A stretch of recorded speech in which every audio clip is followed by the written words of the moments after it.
anaweza saidia sisi nalo. It is upon us to organize ourselves and get Ruto home. Us as leaders na sisi wote wa Kenya. And I want to add this. Any person within the KK administration who chooses to remain until the end, or who chooses to live earlier than the end, and the end can be earlier than that end you think of 2027. Wewe usikuje kutumiwa kuleta mambo ya kugawanyishwa kati yetu. Come, join us so that we are one unit that is ready to remove Ruto.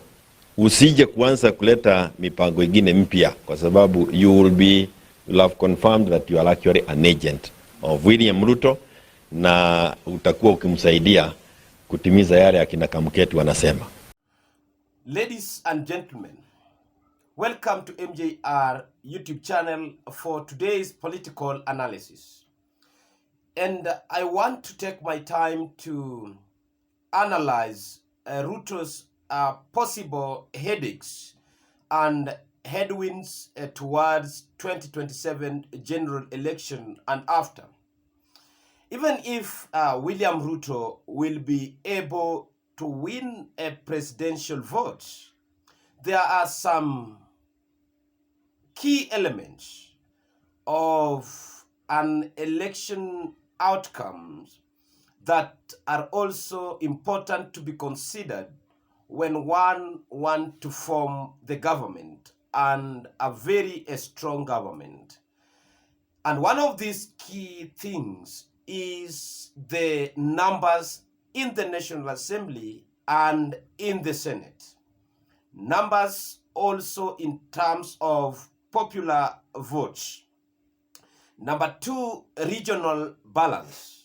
So these are the things that I want to look and see if the odds will favor William Ruto 2027 or after 2027. And if I start with the numbers in the National Assembly. Now, take for example, UDA party currently enjoys the majority of the seats in the National Assembly, leave alone the Kenya Kwanza coalition. UDA as a party brag of 143 members of parliament before you add other affiliate parties within the Kenya Kwanza coalition. But the reason why I chose to maybe delve into these small and very important aspects of election is because as we speak now, there is a division within the UDM.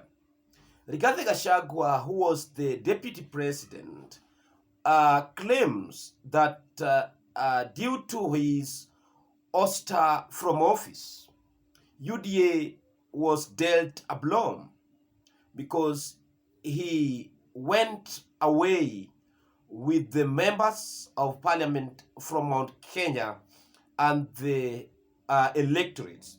And going forward in the month of May, he is going to launch a new political party which will encompass the people of Mount Kenya and other parts of this country.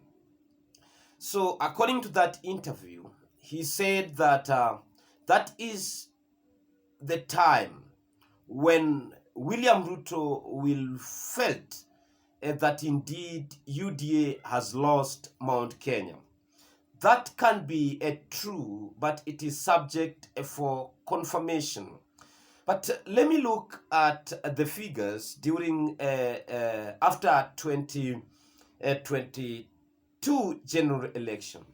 Now, when UDA went away with 143 MPs in the National Assembly, then we look into how numbers were in the National Assembly as per political parties' members.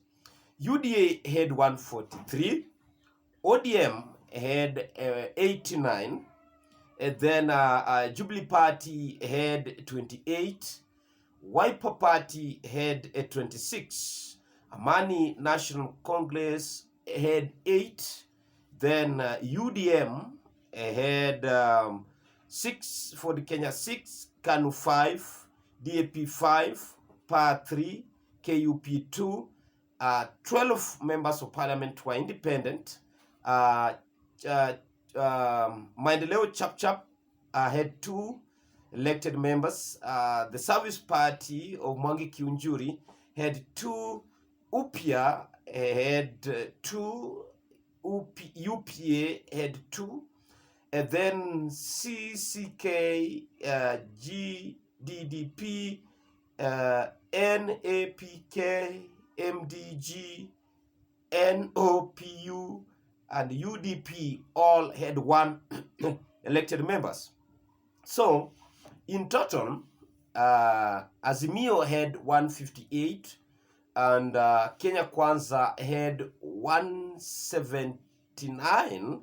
This is after Moses Wetangula's verdict in the debate, or his ruling on the issue of numbers in the National Assembly, to determine which side was the majority and which side was the minority. Then 12 independent members are also part of this team. Now, the other day, court ruled that Azimio had the majority. Because, for example, if you remember that these UDM members, who are 6, these 6 were initially in Azimio la Umoja Coalition Agreement Pact. We can also, KANU was part of Azimio before the election. PAR had also signed agreement with Azimio. Maendeleo Chap was also part of the Azimio coalition. MDG of Ochieng, MP for Ugenya, was also part of the Azimio. UPA was also part of the Azimio. So all this, if you put together, actually, plus also the Jubilee Party, which some of its members crossed over to the Kenya Kwanza side. So if you look at that figures, you will realize that 21 political parties managed to secure at least a seat in the National Assembly. These 21 political parties, minus the 12 MPs who were elected independent, they belonged to some coalition, but some also went direct. Then after that, they decided to affiliate to either in the side of minority or in the side of majority. The reason why William Ruto bragged of numbers, even these independent members, some of them crossed over to the majority side. Let me try now to see how these numbers were distributed.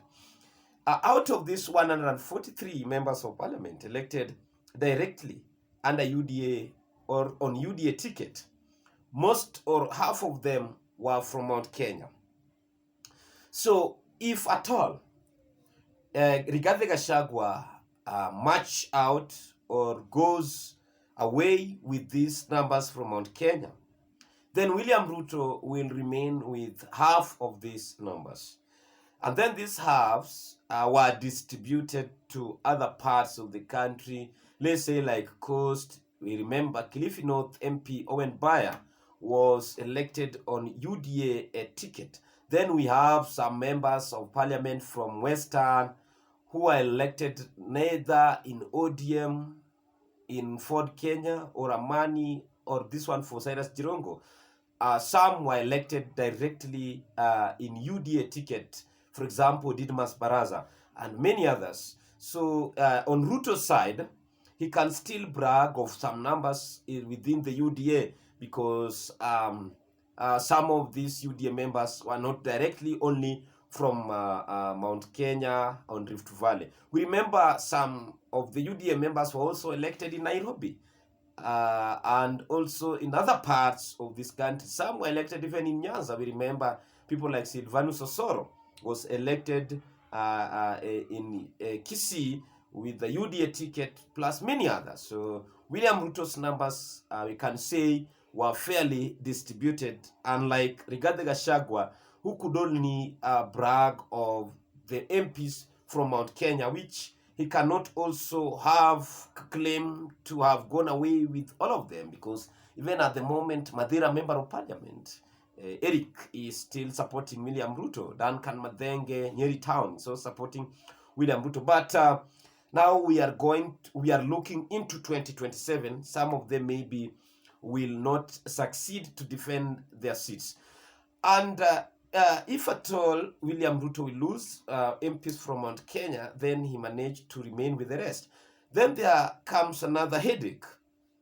If at all these MPs are supporting William Ruto, we are not quite sure if they will manage to be re-elected or capture their seats, because the headache now comes to the voter, the common mwananchi. How are they seeing this William Ruto's administration? What are their perception towards William Ruto's re-election? Truth be told, at the moment, 2 years in politics is a long time. Yesterday, we saw Raila Odinga saying that let us watch this pace. He will make political statement. And we know ODM will be celebrating 20 years on Saturday. And I think that will be a very good platform for Raila Odinga to make weighty political statements which will inform some serious decisions come 2027, and will also allow Raila Odinga supporters to gaze into which direction they will take come 2027. The headache, which I said yesterday, will also be on Raila Odinga to market William Ruto on his political support base and traditional his stronghold. Then we know that parties such as Jubilee are going to also have a good number of seats from Mount Kenya. Also, we remember now Kenya is also rebranding. It will also have some good numbers. But now it will depend on which side of the coalitions they will form.